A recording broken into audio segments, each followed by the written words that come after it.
Bunso Migs Malino handa nang ipagmalaki sa buong mundo ang babaeng nasa tabi niya ngayon.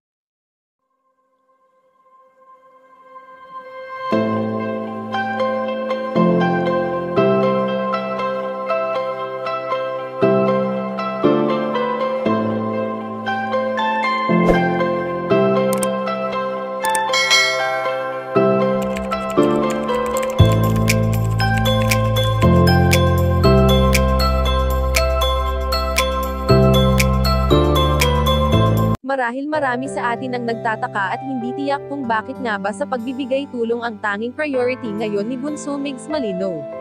Sa nakaraang ilang taon sa buhay ng binata ay tanging kasiyahan ang hatid nito sa atin na dumating pa nga ang punto na nagsama sila ng kanyang pinakamamahal na si Cutie Mahal.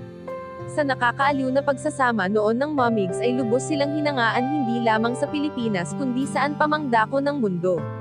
Hindi naman lingid sa ating kaalaman na mostly sa mga viewers ni Bunso Migs Malino at Cutie Mahal sa kani-kanilang YouTube channel ay marami sa mga ito ay ang mga senior citizen na talaga namang nagmahal at sumuporta sa pagmamahalan ng dalawa.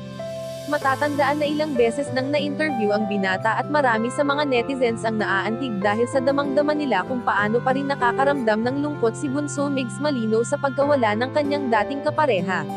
Subalit ngayon nga ay ayon sa aming impormasyon na nakalap na handa ng ipagmalaki ng binata ang babaeng ito na palaging nasa tabi niya at patuloy na nandyan at sumusuporta sa kanya at sa mga planuhin at lokerin niya sa buhay.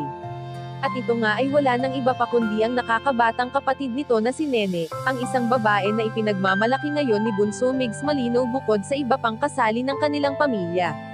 Kayo mga kachika, anong masasabi nyo dito? Please leave the comment and don't forget to subscribe.